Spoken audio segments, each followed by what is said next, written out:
ધમાકેદારીની રસનાલ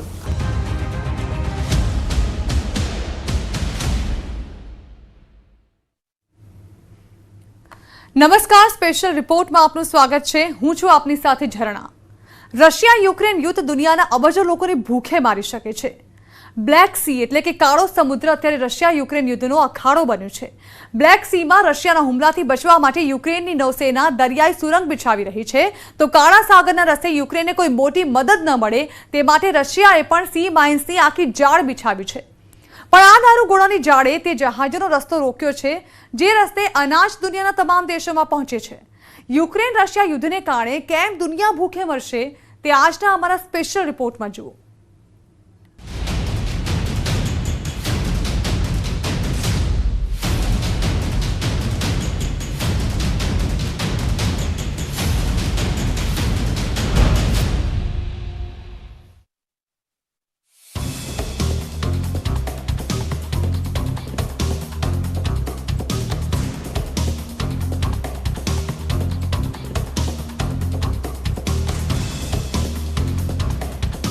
દરિયામાં વિસ્ફોટ video number 1।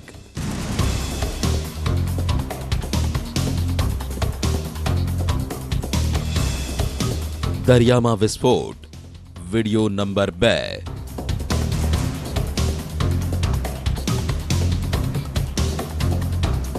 દરિયામાં વિસ્ફોટ વીડિયો નંબર 3।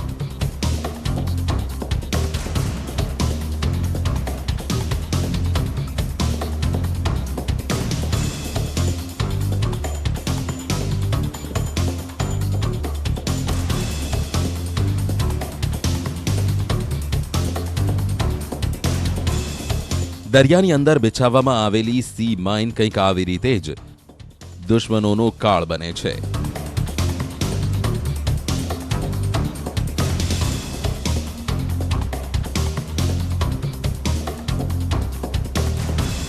રશિયાની નૌસેનાએ કાળા સાગરમાં આવી જ સી માઇન્સની જાળ બિછાવી છે, જે યુક્રેનની નૌસેના માટે સાયલેન્ટ કિલર બની છે।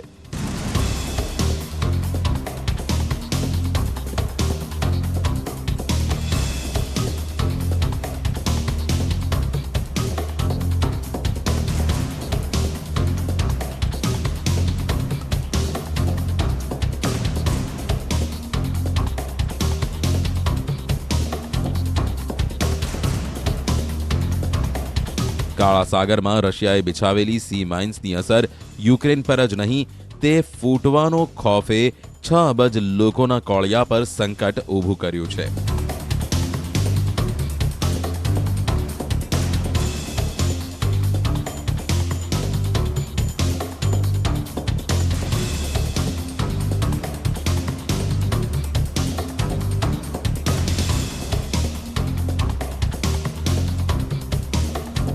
બ્લેક સીમાં દારૂગોળાની આ જાળની અસર 94 દેશોમાં રહેતા લોકોની થાળી પર પડવાની આશંકા છે।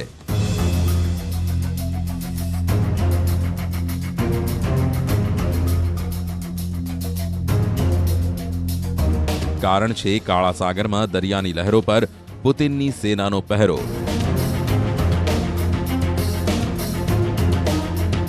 બ્લેક સીમાં પુતિનની સેનાનું વર્ચસ્વ છે।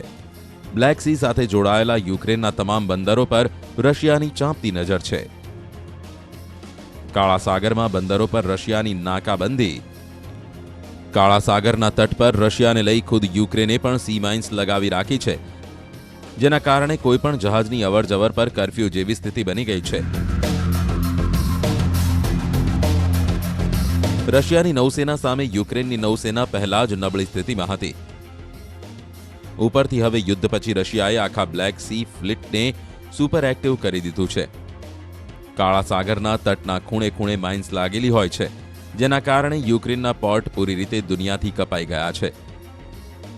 તેવામાં યુક્રેન યુદ્ધથી કેવી રીતે 6 કરોડ લોકોને રોટીના પણ ફાંફા પડી શકે છે।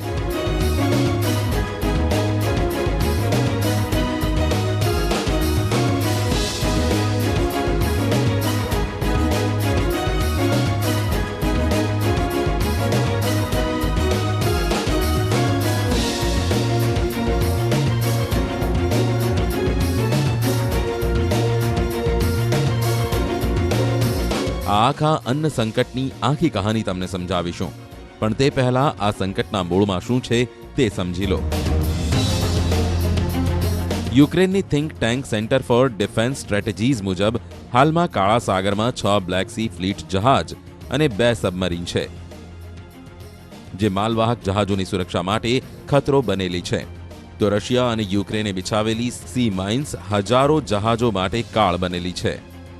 કાળા સાગરની લહેરો પર રશિયાના યુદ્ધ જહાજ તૈનાત છે. સમુદ્રની અંદર સબમરીનોએ મોરચો સંભાળ્યો છે.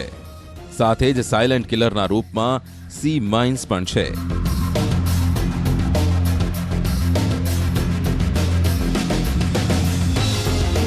એટલે અનાજ અને ભૂખ્યા લોકો વચ્ચે સમુદ્રમાં માઇન્સ બિછાવેલી છે. એડવાન્સ માઇન્સ સમુદ્રની સપાટી પર નહીં, પાણીની અંદર લગાવવામાં આવે છે. જ્યારે પાણીની અંદર માઇન્સમાં બ્લાસ્ટ થાય છે ત્યારે 3 બાજુથી અસર થાય છે. વિસ્ફોટોમાંથી નીકળેલી ઉર્જાનો 53% ભાગ શોક વેવ હોય છે, 46% ભાગ ગરમીમાં ફેરવાય છે, જ્યારે 1% ભાગ લાઇટમાં ફેરવાય છે. પણ દુશ્મનના યુદ્ધ જહાજ પર સૌથી વધુ અસર માઇન્સમાંથી નીકળેલી શોક વેવ કરે છે. શોક વેવ યુદ્ધ જહાજને તોડી નાખે છે.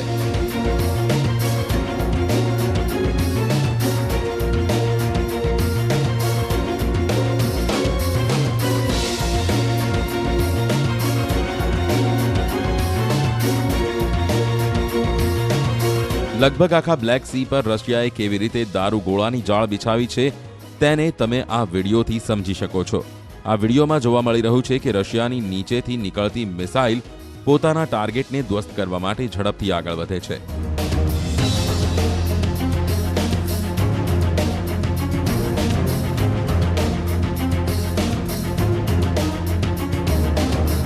સમુદ્ર, મિસાઇલ અને સબમરીનથી યુક્રેનને હચમચાવવાનો આ વિડીયો અન્ય કોઈ તરફથી નહીં પણ રશિયા તરફથી બહાર પાડવામાં આવ્યો છે.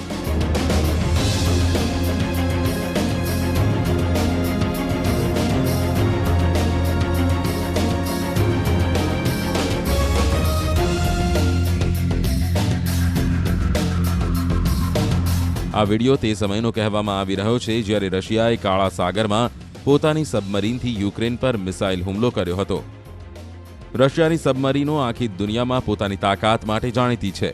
બ્લેક સીથી યુક્રેન વિરુદ્ધ સબમરીનથી મિસાઇલ હુમલાનો આ વિડીયો રશિયાની સબમરીન તાકાતનું માત્ર પ્રદર્શન નથી, તેની પાછળની કહાની ખુદ દુનિયામાં સૌથી નાના સમુદ્રમાં સામેલ બ્લેક સી છે, જેના પર રશિયાનો 300 વર્ષથી દબદબો છે. રશિયા યુક્રેન યુદ્ધ દરમિયાન આ દબદબો યથાવત રાખવા માંગે છે, કેમ કે બ્લેક સીમાં નાટો દેશોની દખલ રશિયા વિરુદ્ધ મુશ્કેલીનું કારણ બની શકે છે. કેવી રીતે તેને સમજવા માટે કાળા સાગરની ભૂગોળને સમજવી પડશે.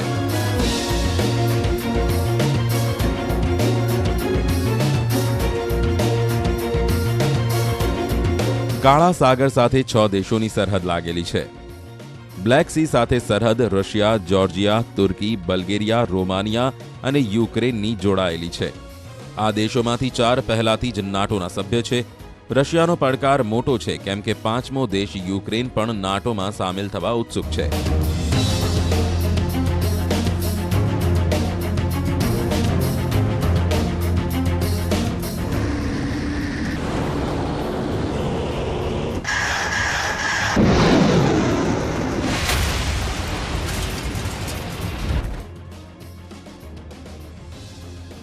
રશિયા ક્યારેય થવા નહીં દે, તે પછી યુક્રેનને કબ્રિસ્તાનમાં પણ ના ફેરવવું પડે. યુક્રેનના દરિયાથી લઈ જમીન અને આકાશ બોમ્બના વરસાદથી કાળું કેમ ન પડી જાય. પુતિનની સેના અત્યારે યુક્રેનમાં યુદ્ધ કરી રહી છે. પૂર્વી યુક્રેનમાં ડોનબાસમાં હુમલા વધુ ભીષણ કર્યા છે, તો દક્ષિણ યુક્રેનથી લાગેલા કાળા સાગરમાં મોટાભાગના વિસ્તારમાં પોતાનો દબદબો યથાવત રાખ્યો છે. તેનું પાછળનું કારણ રશિયાનું બ્લેક સીના કિનારે હોવું માત્ર નથી, તેનું કારણ છે તે ખજાનો જે બ્લેક સીમાં છુપાયેલો છે. એટલે બ્લેક સીમાં રશિયાના હિતોને સમજવું જરૂરી છે.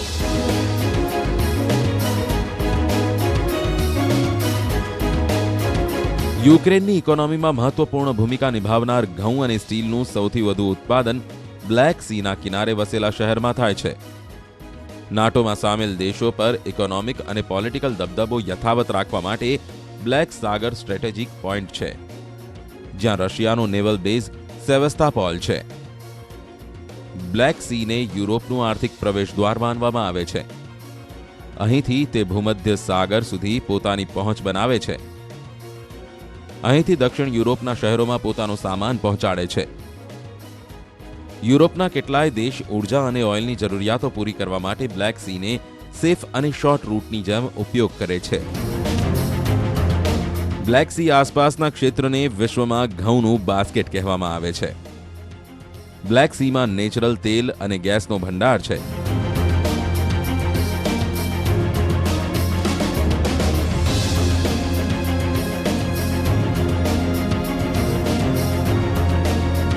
તેથી સ્વાભાવિક છે કે આવી જળરાશિ પર અમેરિકા અને યુરોપની નજર હોય તો રશિયા અહીં પોતાનો કબજો જમાવવા જરૂર માંગશે.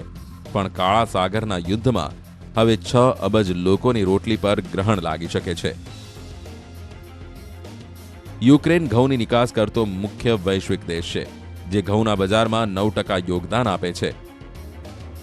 યુક્રેન સૂર્યમુખી તેલના બજારમાં 42% હિસ્સો ધરાવે છે અને દુનિયાના 16% મકાઈની નિકાસ કરે છે.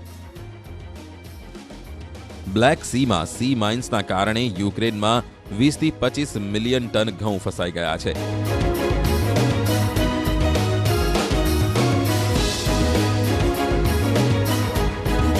યુદ્ધના કારણે લાખો ટન અનાજ યુક્રેનના ગોડાઉન અને બંદરો પર પડ્યું છે, પણ તેની નિકાસ નથી થઈ રહી. તો ન્યૂયોર્ક ટાઈમ્સના રિપોર્ટ મુજબ અમેરિકાએ ચેતવણી આપી છે કે રશિયા યુક્રેનમાંથી ચોરેલા ઘઉંને આફ્રિકાના દુકાળગ્રસ્ત દેશોને વેચી લૂંટનો લાભ ઉઠાવવાનો પ્રયાસ કરી રહ્યું છે. તો યુક્રેન ગ્રેન એસોસિએશનના પ્રમુખ માયકોલા ગોર્બાકોવે ચેતવણી આપી છે કે જો યુક્રેનના બંદરો પર નિકાસ શરૂ ના થઈ તો જુલાઈના છેલ્લા અઠવાડિયામાં શરૂ થનારી આગામી પાકની વાવણી પ્રભાવિત થશે, જેની અસર દુનિયાના પેટ પર પડવી સ્વાભાવિક છે.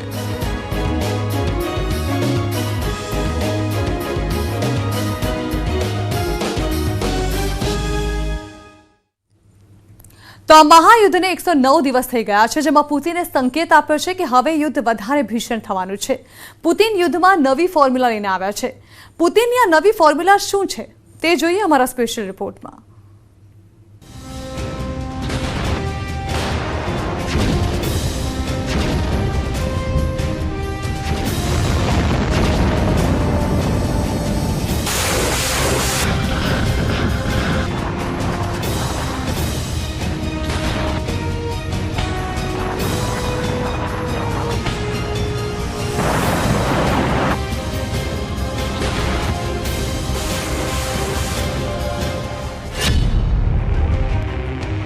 જેમ જેમ યુદ્ધ લાંબુ ખેંચાઈ રહ્યું છે, પુતિનનો ગુસ્સો પણ વધી રહ્યો છે.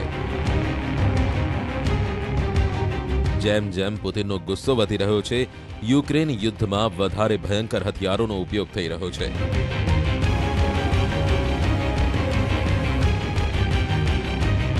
આ હેડલાઇન્સનો અર્થ છે કે રશિયાએ તે ધમકી આપી છે કે તે યુક્રેનમાં વધુ ખતરનાક મહાવિનાશક હથિયારોનો ઉપયોગ કરવા જઈ રહ્યું છે.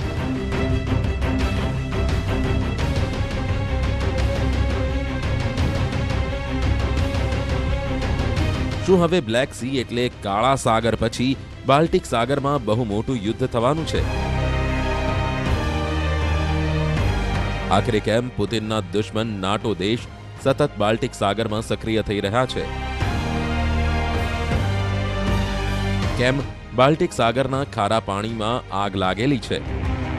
આ ખતરનાક મિસાઇલને બ્રિટને મહાવિનાશક હથિયાર ગણાવી છે અને કહ્યું છે કે હવે પુતિન આ ખતરનાક KH-22 મિસાઇલનો પણ ઉપયોગ કરી રહ્યો છે અને નષ્ટ કરવા સક્ષમ હતી, જેમાં પરમાણુ હથિયાર લાદેલા હોય.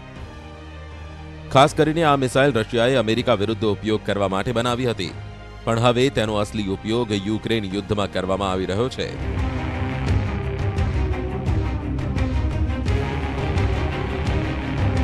બ્રિટનના સંરક્ષણ મંત્રાલયે કહ્યું કે જ્યારે આ પ્રકારના હથિયારોનો ઉપયોગ જમીની હુમલા માટે કરવામાં આવે છે તો તેને ગંભીર માનવામાં આવે છે અને તેનાથી બહુ નુકસાન થઈ શકે છે અને મોટી સંખ્યામાં લોકો માર્યા જઈ શકે છે.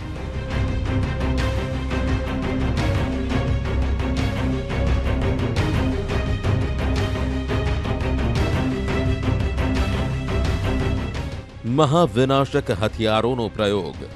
જ્યારે આ પ્રકારના હથિયારોનો ઉપયોગ જમીની હુમલા માટે કરવામાં આવે છે તો તેને ગંભીર માનવામાં આવે છે અને તેનાથી બહુ મોટું નુકસાન થઈ શકે છે અને મોટી સંખ્યામાં લોકો માર્યા જઈ શકે છે.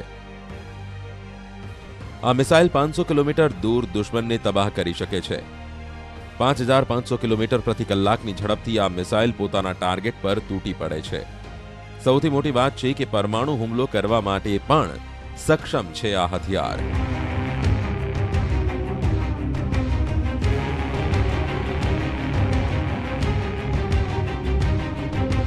રશિયાની આ મિસાઇલે યુક્રેનમાં ભારે તબાહી મચાવી છે, પણ સૌથી મોટો સવાલ તે છે કે આખરે પુતિને આટલા જૂના હથિયાર કેમ નીકાળવા પડ્યા, જે 1960ના દશકાના છે. સમાચાર એવા છે કે પુતિનના હથિયારોના ખડકલામાં અત્યાધુનિક મિસાઇલોની સંખ્યા સતત ઘટી રહી છે અને આ જ કારણ છે કે પુતિનની આર્મી 1960ના દશકાની KH-22 મિસાઇલનો ઉપયોગ કરી રહી છે, જે યુક્રેનની ઇમારતોને ખંડેર બનાવી રહી છે. હવે જરા આ તસવીરોને જુઓ. આને કહે છે ફ્લેમ થ્રોવર વેપન. તે હથિયાર જે આગ ફેંકે છે. આવા હથિયાર પણ મહાવિનાશક માનવામાં આવે છે. બ્રિટને આરોપ લગાવ્યો છે કે રશિયા યુક્રેનની અંદર આ પ્રકારના ફ્લેમ થ્રોવર વેપનનો પણ ઉપયોગ કરી રહ્યું છે. લુહાન્સ્કના ગવર્નરે યુક્રેન પર આરોપ લગાવ્યો છે કે લુહાન્સ્કના ગામોમાં આગ લાગે તેવા ફ્લેમ થ્રોવર હથિયારોનો ઉપયોગ થઈ રહ્યો છે. લુહાન્સ્કના ગવર્નરે તે પણ કહ્યું કે ફ્લેમ થ્રોવર રોકેટ સિસ્ટમથી ગામડાઓ પર હુમલા થયા, જેમાં આમ આદમીના ઘર રાખ થઈ ગયા. આ હુમલા બાદ પુતિનની આર્મી અહીં પગદંડો જમાવી નથી શકી. Противник продовжує вогневий вплив із мінометів по позиціях Сил оборони в прикордонних районах. Крім того, агресор обстріляв цивільну інфраструктуру в районах населених пунктів Рожковичі, Грем'яч, Лугівка та Попівка. На Харківському напрямку обстановка суттєвих змін не зазнала. Для сковування дій Сил оборони ворог здійснює систематичний вогневий вплив на позиції наших підрозділів.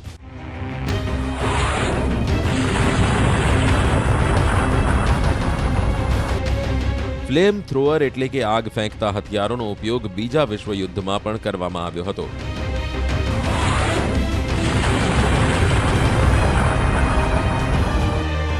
બીજા વિશ્વયુદ્ધની આ તસવીરોથી સ્પષ્ટ છે કે ફ્લેમ થ્રોઅર હથિયાર હંમેશાથી જ દુશ્મન દેશોની સેના માટે એક મોટું સંકટ સાબિત થયા છે. કેટલાક દેશો છે જે નાટો સાથે જ છે. આ જ કારણ છે કે બાલ્ટિક સાગરમાં નાટો પોતાનું ડિફેન્સ તૈયાર કરી રહ્યું છે. બાલ્ટિક સાગરમાં જ નાટોએ મોટો યુદ્ધાભ્યાસ કર્યો છે.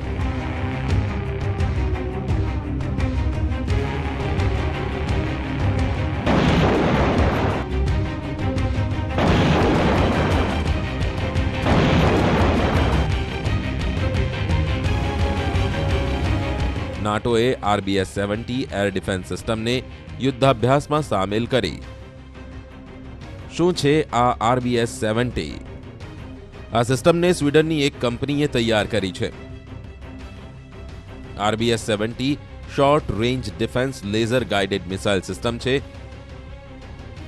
અત્યારે દુનિયામાં 18 એવા દેશ છે જેને RBS-70 સિસ્ટમને ખરીદી છે. RBS-70 માંથી નીકળતી મિસાઇલ 8 કિલોમીટરની રેન્જમાં 6 કિલોમીટર ઊંચે સુધી ઉડી શકે છે.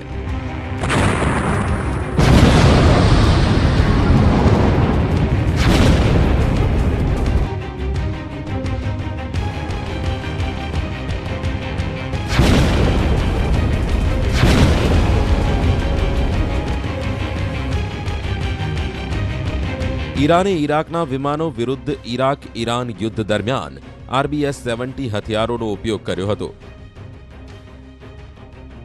એટલું જ નહીં, પુતિનના આદેશ પર નાટો અને પોલેન્ડને ચેતવણી પણ આપવામાં આવી છે. પોલેન્ડ જ તે જગ્યા છે જ્યાંથી હથિયારોની સપ્લાય યુક્રેનને થઈ રહી છે. આ સપ્લાય જ્યાં સુધી ચાલુ રહેશે, પુતિન યુક્રેનને ઘૂંટણીએ નહીં પાડી શકે. પોલેન્ડ તરફથી યુક્રેનને સતત મદદ આપવામાં આવી રહી છે. સૌથી મોટી મદદ છે તે જમીની રસ્તો આપવો, જ્યાંથી હથિયારોની સપ્લાય યુક્રેનને કરવામાં આવી રહી છે. પુતિન પહેલા પણ આ દુશ્મન દેશોને ચેતવણી આપી ચૂક્યા છે. હવે આ યુદ્ધ એવી દિશામાં આગળ વધી રહ્યું છે જેમાં યુદ્ધ વધુ ખતરનાક થવાનો ખતરો વધી રહ્યો છે.